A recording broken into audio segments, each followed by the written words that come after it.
পরিবেশ তৈরি করতে হবে। সরকার যে ঘোষণাপত্র দিয়েছে দেখতে পাচ্ছেন বাংলাদেশ একটি মাত্র অভিনন্দন জানিয়েছে, বক্তব্য বাকি সকলেই ইতিবাচক বলে করেছেন।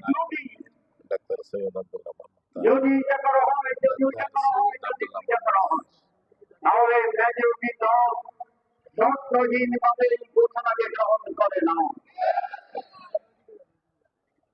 নির্বাচনে আমরা বলেছি সুষ্ঠু নির্বাচনের জন্য সংস্কার জরুরি। সরকার বলেছে, প্রধান উপদেষ্টা বলেছে মাসের পর মাস সংস্কার কমিশন করে আমাদের প্রচুর সময় নিয়েছেন, বেনস্তি করেছেন। সব কিছুতে ঐক্যমত করার পরে তারা বলছেন এটার কোন আইনি ভিত্তি নাই। তাহলে আইনি ভিত্তি যদি না থাকে তাহলে সংস্কার কি হচ্ছে? তিন অংশ, মুখে উচ্চারণ, মনে মনে বিশ্বাস এবং কর্মে বাস্তবায়ন। সংস্কারের তিন অংশ: ঐক্যমত্য পোষণ, আইনি মর্যাদা প্রদান এবং সেটাকে কার্যকর করণ। আমাদের সরকার মুখে স্বীকার করছে আর যেটা করে না। ইমান আছে, সংস্কার হয়েছে। আপনি বলছেন সংস্কার জরুরি, এখন সংস্কার ছাড়া আপনি কি করতে চান?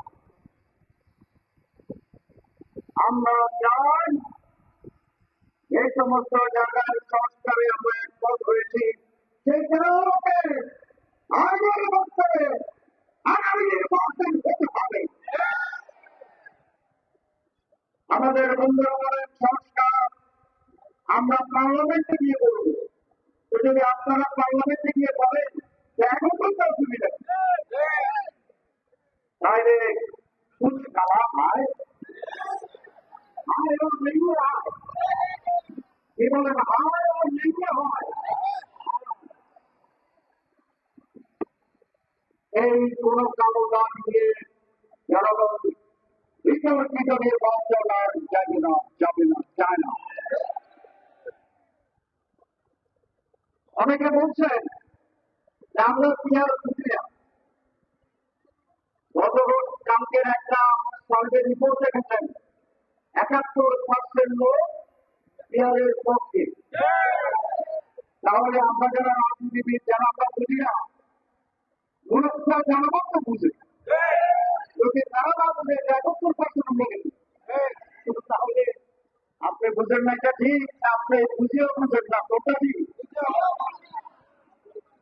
আমরা বলছি যে আমরা গণতন্ত্রের পক্ষে, তো গণতন্ত্রের মেজরিটি মাস্ট বি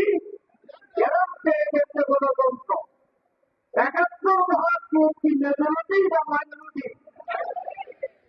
ওনারা ৭১ ব্যক্তি কিভাবে লিখতে হয়? 7-1 চশমার কারণে একটা উল্টা দেখছে ১৭। ৭১কে ১৭ দেখা যায়নি। মাননীয় স্বরাষ্ট্রমন্ত্রী আপনি নির্বাচনের জন্য ঘোষণা করছেন, এখনো এই জীবন কেটে নেওয়া এখনো কেন করতে পারেন না? আপনি কোন ধরনের কেন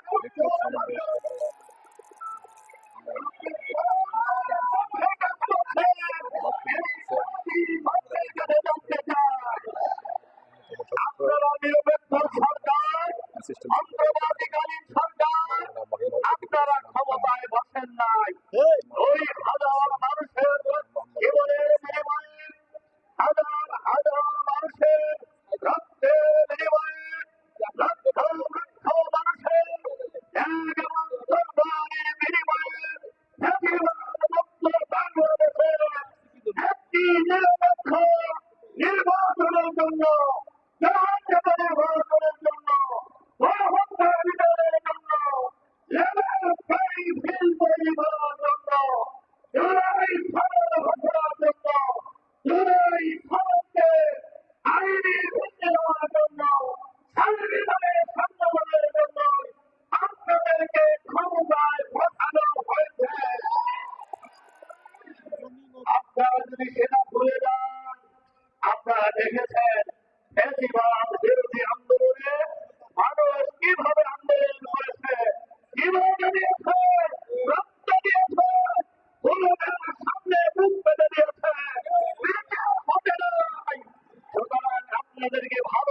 মনে রাখতে হবে জনগণের সাথে তামাশা করলে, জনগণের বাতের বাইরে কোনো কাজ করলে জনগণ এটা বরদাস্ত করবে না।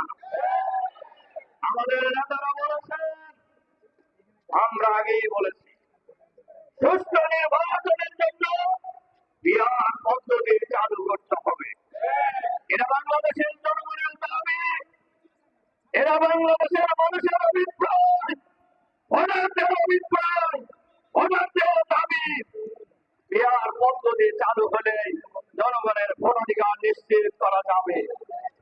আর নিরপেক্ষ নির্বাচনের বাইরে গণ নির্বাচন, হাসিনা মার্কা নির্বাচন, খুদা মার্কা নির্বাচন বাংলাদেশের মানুষ আর করতে দেবে না। বাংলাদেশে এই জামাতের পক্ষ থেকে যে দাবি ঘোষণা করা হয়েছে, এই দাবি জনগণের দাবি। এই দাবির ভিত্তিতে সবাইকে ঐক্যবদ্ধ করে আহ্বান জানিয়ে আমার বক্তব্য শেষ করছি।